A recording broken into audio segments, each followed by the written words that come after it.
आज का हमारा दूसरा महाद्वीप है अफ्रीका महाद्वीप, जिसमें हम आज इसमें पढ़ेंगे अफ्रीका महाद्वीप का परिचय, नदियां, पठार, अफ्रीका महाद्वीप के खनिज, महान भ्रंश घाटी और तटरेखा। तो अफ्रीका महाद्वीप जो है ये क्षेत्रफल और जनसंख्या की दृष्टि से दूसरे स्थान पर है। पहले स्थान पर एशिया आता है और दूसरे स्थान पर क्षेत्रफल और जनसंख्या की दृष्टि से कौन आता है? अफ्रीका। मानव की जो उत्पत्ति हुई थी वो सर्वप्रथम अफ्रीका महाद्वीप में हुई थी। मानव की उत्पत्ति कहां हुई थी? अफ्रीका में। और अफ्रीका महाद्वीप के उपनाम क्या क्या है? अफ्रीका महाद्वीप को अंध महाद्वीप भी कहा जाता है, इसे भविष्य का महाद्वीप भी कहा जाता है। आधुनिक और प्राचीन मानव सभ्यता और संस्कृति वाला महाद्वीप भी अफ्रीका महाद्वीप को कहते हैं। ए कंटिनेंट ऑफ टू हेमिस भी कहा जाता है, क्योंकि इसका आधा भाग उत्तरी गोलार्ध में है और आधा भाग दक्षिणी गोलार्ध में है, इसलिए अफ्रीका महाद्वीप को ए कंटिनेंट ऑफ टू हेमिस भी कहा जाता है। तो आप उपनाम याद रखें। अंध महाद्वीप कौन? अफ्रीका। भविष्य का महाद्वीप भी अफ्रीका। आधुनिक और प्राचीन मानव सभ्यता और संस्कृति वाला महाद्वीप भी अफ्रीका। और ए कंटिनेंट ऑफ टू हेमिस ये भी अफ्रीका, क्योंकि अफ्रीका का आधा भाग उत्तरी गोलार्ध में है तथा आधा भाग दक्षिणी गोलार्ध में। अफ्रीका महाद्वीप एकमात्र ऐसा महाद्वीप है जहां से तीनों महत्वपूर्ण अक्षांश रेखाएं विषुवत, करक और मकर रेखा गुजरती हैं। अफ्रीका महाद्वीप एकमात्र ऐसा महाद्वीप है जहां से तीनों महत्वपूर्ण अक्षांश रेखाएं विषुवत रेखा, करक रेखा और मकर रेखा गुजरती है। चारों गोलार्धों में स्थित महाद्वीप अफ्रीका महाद्वीप, ये भी आप याद रखना। कौन सा महाद्वीप चारों गोलार्धों में स्थित है? तो अफ्रीका महाद्वीप चारों गोलार्धों में स्थित है। अफ्रीका का सबसे बड़ा द्वीप कौन सा है? मेडागास्कर द्वीप। आपको बताया था पिछले वीडियो में द्वीपों का अवरोही क्रम। सबसे बड़ा द्वीप ग्रीनलैंड, फिर पोपुआ न्यू गिनी, फिर बोर्निया, फिर मेडागास्कर। तो अफ्रीका का सबसे बड़ा द्वीप है मेडागास्कर द्वीप।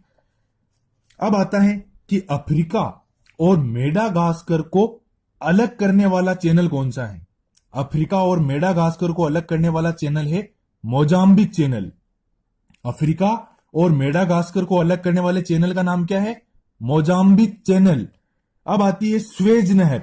यह आपको बताया था पिछले वीडियो में। स्वेज नहर भूमध्य सागर और लाल सागर को जोड़ती है, तो इसकी शॉर्ट ट्री क्या हुई? भूला स्वेज। भू से भूमध्य सागर, ला से लाल सागर और स्वेज से स्वेज नहर। तो स्वेज नहर भूमध्य सागर और लाल सागर को जोड़ती है। इस स्वेज नहर का निर्माण हुआ था 1869 में स्वेज नहर का निर्माण हुआ था, जबकि इसका अंतर्राष्ट्रीय स्तर पर इसका राष्ट्रीयकरण कब किया गया? 1956 में किया गया। निर्माण तो हुआ 1869 में, जबकि अंतर्राष्ट्रीय स्तर पर इसका राष्ट्रीयकरण किया गया 1956 में। इस स्वेज नहर की कुल लंबाई कितनी है? 160 किलोमीटर इस स्वेज नहर की लंबाई है। अब आता है भूमध्य सागर। भूमध्य सागर किसको अलग करता है? यूरोप और अफ्रीका महाद्वीप को भूमध्य सागर अलग करता है। और ये भूमध्य सागर जो है ये टेथिस सागर का बचा हुआ भाग है। भूमध्य सागर यूरोप और अफ्रीका महाद्वीप को अलग करता है और भूमध्य सागर किसका बचा हुआ भाग है? टेथिस सागर का बचा हुआ भाग है। फिर आता है लाल सागर। ये किसको अलग करता है? ये अफ्रीका और एशिया को अलग करता है। भूमध्य सागर तो कर रहा था यूरोप और अफ्रीका महाद्वीप को अलग, जबकि लाल सागर कर रहा है अफ्रीका और एशिया महाद्वीप को अलग। और लाल सागर जो है किसका हिस्सा है? भ्रंश घाटी या दरार घाटी या रिफ्ट घाटी, तीनों एक ही नाम है। तो लाल सागर भ्रंश, दरार या रिफ्ट घाटी का हिस्सा है। फिर आती है जिब्राल्टर जल संधि। ये किसको जोड़ती है? जिब्राल्टर जल संधि भूमध्य सागर और अटलांटिक महासागर को जोड़ने वाली संधि है जिब्राल्टर जल संधि। आपको बताया था बुआजी। बुआजी से भूमध्य सागर, भू से आज से अटलांटिक और जी से जिब्राल्टर जल संधि। और जिब्राल्टर जल संधि जो है इसका उपनाम क्या है? इसे भूमध्य सागर का प्रवेश द्वार या कुंजी भी कहा जाता है। तो आपसे पूछ लिया जाए भूमध्य सागर का प्रवेश द्वार या कुंजी कौन? तो जिब्राल्टर जल संधि। फिर आती है बाब अल मादेव जल संधि। ये आप याद रखें। बाब अल मादेव जल संधि जो है ये लाल सागर और अदन की खाड़ी को जोड़ती है। बाबा अल मादेव जल संधि जो है ये लाल सागर और अदन की खाड़ी को जोड़ती है। और इसका उपनाम क्या है? इसे आंसुओं का द्वार कहा जाता है बाबा अल मादेव जल संधि को। याद रखें आप, ये इंपॉर्टेंट है कि आंसुओं का द्वार कौन सी जल संधि कहलाती है? तो बाब अलमादेव जल संधि, जो कि लाल सागर और अदन की खाड़ी को जोड़ती है, आंसुओं का द्वार कहलाती है। विश्व का सबसे गर्म महाद्वीप अफ्रीका है, क्योंकि इसका अधिकांश भाग किस कटिबंध में आता है? उष्ण कटिबंध में आता है। विश्व का सबसे गर्म महाद्वीप जो है वो अफ्रीका है, क्योंकि इसका अधिकांश भाग उष्ण कटिबंध में आता है। अब आते हैं अपने अफ्रीका महाद्वीप के मरुस्थल कौन कौन से हैं। पहला तो है सहारा, दूसरा है कालाहारी, तीसरा है नाबिम और चौथा है न्यूबियन। तो ये 4 मरुस्थल हैं अफ्रीका महाद्वीप में। पहला आता है सहारा मरुस्थल, जो कि विश्व का सबसे बड़ा और सबसे गर्म मरुस्थल है।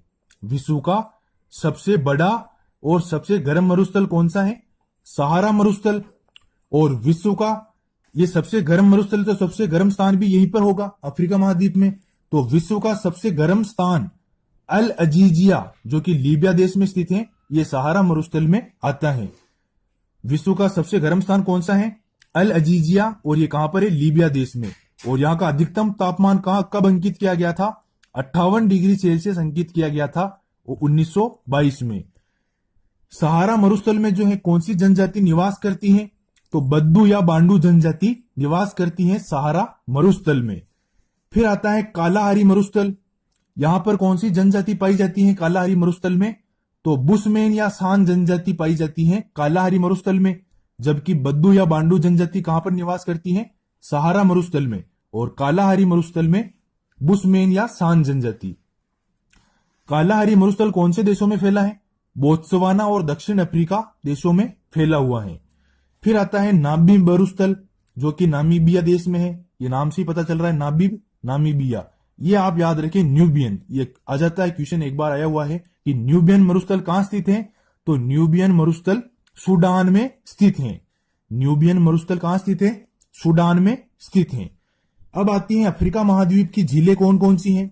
तो पहली आती है विक्टोरिया झील, जो कि अफ्रीका महाद्वीप की सबसे बड़ी तथा विश्व की दूसरी सबसे बड़ी मीठे पानी की झील है। याद रखें, अफ्रीका महाद्वीप की सबसे बड़ी झील कौन सी? विक्टोरिया झील। और विश्व की दूसरी सबसे बड़ी मीठे पानी की झील भी विक्टोरिया झील है।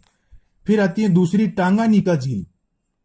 टांगानिका झील जो कि है ये विश्व की दूसरी तथा अफ्रीका महाद्वीप की सबसे गहरी झील है। और विश्व की सबसे गहरी झील कौन सी? लेक बेकोल। और दूसरी टांगानिका झील। तीसरी है बोल्डा झील, ये है घाना देश में। बोल्डा झील घाना देश में। तो ये 3 झीलें हो गई, विक्टोरिया, टांगानिका और बोल्डा झील। अब आता है अपने अफ्रीका महाद्वीप के पर्वत कौन कौन से हैं। पहला है किलिमंजारो, अभी आरपीसी सेकंड ग्रेड में आया था जीके पेपर में। निम्न में से कौन सी पर्वतमाला नहीं है अफ्रीका महाद्वीप में से? तो अफ्रीका महाद्वीप एटलस है, किलिमंजारो है, ड्रेकेंसबर्ग है और कैमरून है। तो ये 4 पर्वत हैं, जिसमें सबसे पहला है किलिमंजारो, तंजानिया देश में आता है, जो कि अफ्रीका की सबसे ऊंची पर्वत चोटी है। ये किलिमंजारो तंजानिया। ऊंचाई कितनी है? 5895 मीटर है। किलिमंजारो तंजानिया में आता है और ये अफ्रीका की सबसे ऊंची पर्वत चोटी है। और ये ज्वालामुखी द्वारा निर्मित पर्वत है, ये किलिमंजारो। अब आता है एटलस पर्वत, ये भी अफ्रीका महाद्वीप में स्थित है, एटलस पर्वत। और एटलस पर्वत की सर्वोच्च चोटी कौन सी है? माउंट टोबेगल। एटलस पर्वत की सर्वोच्च चोटी है माउंट टोबेगल, जबकि अफ्रीका महाद्वीप की सबसे ऊंची पर्वत चोटी कौन सी है? किलिमंजारो, जो कि तंजानिया देश में स्थित है। फिर आता है ड्रेकेंसबर्ग पर्वत, ये भी अफ्रीका में महाद्वीप में। फिर आता है कैमरून पर्वत। अब आती है अपने अफ्रीका महाद्वीप की नदियां कौन कौन सी हैं। पहली आती है नील नदी, जिसके बारे में सभी जानते हैं, नील नदी अफ्रीका महाद्वीप में है। सफेद नील विक्टोरिया झील से तथा नीली नील ताना झील से निकलकर खार्तूम नामक स्थान में मिलकर नील कहलाती है। सफेद नील विक्टोरिया झील से निकलती है तथा नीली नील ताना झील से निकलती है और खार्तूम नामक स्थान पर मिलती है। और वहां पर मिलने के बाद ये क्या कहलाती है? नील नदी कहलाती है। नील नदी जो है ये मिस्र में बहते हुए भूमध्य सागर में चापाकार डेल्टा बनाती है। नील नदी कहां पर बहते हुए? मिस्र में बहते हुए भूमध्य सागर में चापाकार डेल्टा बनाती है। विश्व की ये सबसे लंबी नदी है नील नदी। और लंबाई कितनी है?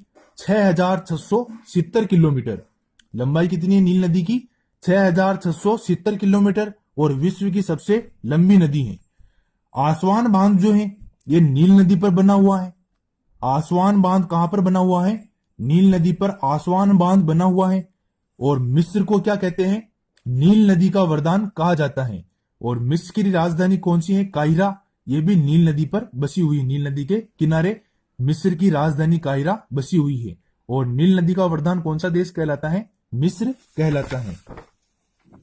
अब आती है कांगो नदी, फिर आएगी नाइजर नदी, फिर आएगी जेम्बेजी नदी, फिर लिम्पोपो और ऑरेंज नदी, फिर आएगा अफ्रीका के पठार, अफ्रीका की महान ब्रंस घाटी, फिर आएगा अफ्रीका के घास के मैदान, उष्ण कटिबंधीय कहलाते हैं सवाना और शीतोष्ण कटिबंधीय कहलाते हैं वेल्डस। फिर आएगा सवाना घास का मैदान, चलवासी पशु चारा होता है, मसाई जनजाति निवास करती है। फिर हम पढ़ेंगे अफ्रीका महाद्वीप के खनिज और इसके बाद अफ्रीकी तटीय रेखा। तो पढ़ते रहिए, ये टॉपिक अगले वीडियो में कंप्लीट कर लेंगे। तो पढ़ते रहिए आपके अपने चैनल के साथ। मिलते हैं अगले वीडियो में। जय हिंद, जय भारत।